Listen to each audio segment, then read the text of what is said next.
রাজধানীতে দিন দিন দৌরাত্ম্য বেড়েই চলেছে ব্যাটারি চালিত অটোরিকশার। অলিগলি থেকে শুরু করে প্রধান সড়কগুলোতে এসব বাহনের দাপটে অতিষ্ঠ নগরবাসী।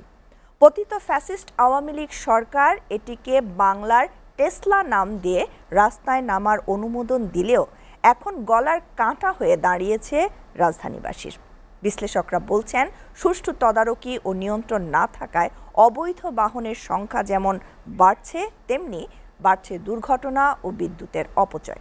তারা আরও বলছেন, মরণ ফাঁদ এসব ব্যাটারি চালিত রিকশার আমদানি ও চলাচল বন্ধ করতে হবে। হেদায়েতুল্লাহ সীমান্তের প্রতিবেদন। রাজধানী সহ সারা দেশের প্রধান সড়কগুলোতে যেন আরও বেপরোয়া হয়ে উঠেছে তিন চাকার বাহন ব্যাটারি চালিত অটোরিকশা। অনিয়ন্ত্রিত এসব রিকশা সামাল দিতে বেগ পেতে হচ্ছে ট্রাফিক পুলিশকে। 2019 সালে Bangladesh institute of labour studies বা বিলসের এক গবেষণা থেকে জানা যায়, ঢাকার 2 সিটি কর্পোরেশন এলাকায় 15 লাখের বেশি রিকশা চলাচল করছে, আর 3 লাখের বেশি অবৈধ ব্যাটারি চালিত রিকশাও চলছে। অটোরিকশার বেপরোয়া চলাচলে অতিষ্ঠ সাধারণ মানুষ। শহরের অলিগলি থেকে শুরু করে দাপিয়ে বেড়াচ্ছে মহাসড়কেও। ট্রাফিক আইন বা নিয়মকানুন কিছুই মানছেন না তারা, যার কারণে রাজধানী কিংবা গ্রাম কোনো জায়গায় নিরাপদে নেই মানুষ।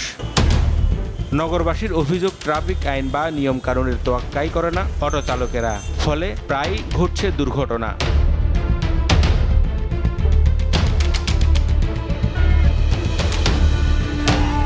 অনেকে ঢাকা থেকে অটোরিকশা পুরোপুরি সরিয়ে দেওয়ার দাবিও তোলেন। রাজধানীতে অনেকের অটোরিকশা ঠিকমতো চালাইতেও জানে না, ভরে গেছে। এখানে প্রতিনিয়ত দুর্ঘটনার শিকার হচ্ছে, বিশেষ করে স্কুলগামী বাচ্চাদের গলিতে গলিতে। এটা অবশ্যই একটা বিড়ম্বনা, এটা সরকার পদক্ষেপ নেওয়া উচিত। বাসের সাথে পাল্লা দেয়, জনগণের সাথে পাল্লা দেয়, মোটর বাইকের সাথে পাল্লা দেয়, প্রাইভেট কারের সাথে পাল্লা দেয়। মহাসড়কের জন্য অটোরিকশা দিন দিন বিড়ম্বনার সীমা ছাড়িয়ে যাচ্ছে বলেও অভিযোগ সাধারণ যাত্রীদের। তাছাড়া সামান্য বিষয়ে অনেক সময় যাত্রী বা ট্রাফিক পুলিশের সাথে তর্কে জড়াতেও দেখা গেছে এই বাহনটির চালকদের। অটো চালকদের এমন বিড়ম্বনা থেকে রেহাই পাচ্ছেন না সাংবাদিক থেকে শুরু করে বিদেশি নাগরিকরাও। তাই এ যান দ্রুত বন্ধ করার তাগিদ জানিয়েছে নগরবাসী। শুধু অটোরিকশা না, রিক্সাকেও আমার মনে হয় ফিরে যাওয়া উচিত, কারণ তাদের কর্মসংস্থান করা উচিত গ্রামে, তারা কৃষিকাজ করুক। কিন্তু এরা যেভাবে অটোরিকশাকেই জীবনের একমাত্র পথ, জীবিকার পথ হিসাবে ধরে নিচ্ছে, এটা ঠিক না। এটা আমার মনে হয় আমাদের জন্য আসলেই এটা একটা মহামারীর মতো একটা বিপর্যয় ডেকে আনতেছে।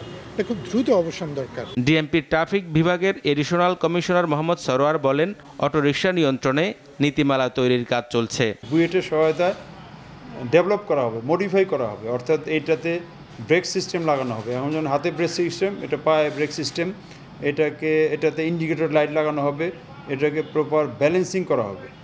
ব্যালেন্সিং করার পরে ফিটনেস দেওয়া হবে, রেজিস্ট্রেশন করা হবে, এবং একজনকে হয়তো একটা রেজিস্ট্রেশন, চালকই রেজিস্ট্রেশন পাবে, কমার্শিয়ালি এটা না। তবে ট্রাফিক বিভাগ এবং সরকারের এমন সিদ্ধান্তকে আত্মঘাতী সিদ্ধান্ত উল্লেখ করে রাজধানীর যানজট নিরসনে বিজ্ঞানভিত্তিক চিন্তা করার আহ্বান জানান বুয়েটের অধ্যাপক ডক্টর শামসুল হক। গাড়িটার দিকে নজর দিয়ে বললো রেজিস্ট্রেশন দিয়ে দেওয়া, এটা একটা সুইসাইডাল ডিসিশন হবে। কোনো দেশে দেখাতে পারবে রিক্সা আছে এরকম ইজি বাইক শহরের ক্যাপিটালের মধ্যে চলছে?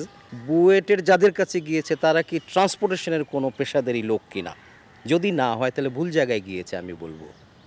সমস্যা আরও কিন্তু মাল্টিপ্লাই করবে, কারণ গত সরকার 2-3টা সেন্টেন্স বলাতেই কিন্তু আজকে পঙ্গপালের মতো এই গাড়িগুলি বেড়ে গেছে।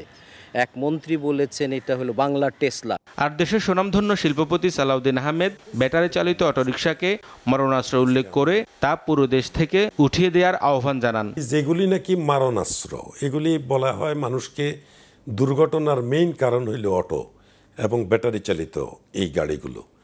তো এই গাড়িগুলি আপনি জনস্বার্থে বন্ধ করবেন, এবং জনস্বার্থে বন্ধ করতে যেয়ে যদি কেউ আন্দোলন করে তাইলে সে আন্দোলন প্রেক্ষিতে ছেড়ে দেওয়া, তাইলে মনে করা হয় যে সরকার দুর্বল, শৃঙ্খলার মধ্যে তাদের মধ্যে কোনো ঘাটতি রয়েছে। এটা ঠিক না। যেই জিনিস রাষ্ট্রের জন্য, জনগণের জন্য অকল্যাণ বয়ে আনে, সেটাকে কখনো এটা গ্রহণযোগ্য মনে করার কোনো কারণ নাই। বিগত সরকার ব্যাটারি চালিত অটোরিকশা মহাসড়কে চলতে দিয়ে জনগণকে মহা ভোগান্তিতে ফেলেছে বলেও জানান সালাউদ্দিন আহমেদ। ফ্যাসিস্ট সরকার ভিন্নমত দমনের জন্য, অনৈতিকভাবে তাদের সাপোর্টে আনার জন্য সে অনৈতিকভাবে সেগুলি আর হাইওয়ে পর্যন্ত ওবায়দুল কাদের হাইওয়ে চলার পারমিশন দিছে। কিন্তু ইদানিংকালে এই অন্তর্বর্তী গভর্নমেন্টের সময় এটার ব্যাপকতা আরও মহাবৃদ্ধি পেয়েছে। ইতিপূর্বে বোধহয় 2-1বার বোধহয় হাইকোর্টে রুলিং হয়েছে এবং সেখানে নিষিদ্ধ করা হয়েছে। যেটা মানুষের জনস্বার্থের পরিপন্থী, এটাকে কর্ম বলা যায় না। তাইলে এই কর্মকে কর্ম হিসেবে চিহ্নিত না করে এটা অপকর্ম হিসেবে চিহ্নিত হবে। আমাদের আইন থাকবে, নিয়ম থাকবে, শৃঙ্খলা থাকবে। এটার প্রতি মানুষের জোরালো সিদ্ধান্ত নিতে হবে যে যেই সিদ্ধান্ত আমরা নেব এটা চেঞ্জেবল না।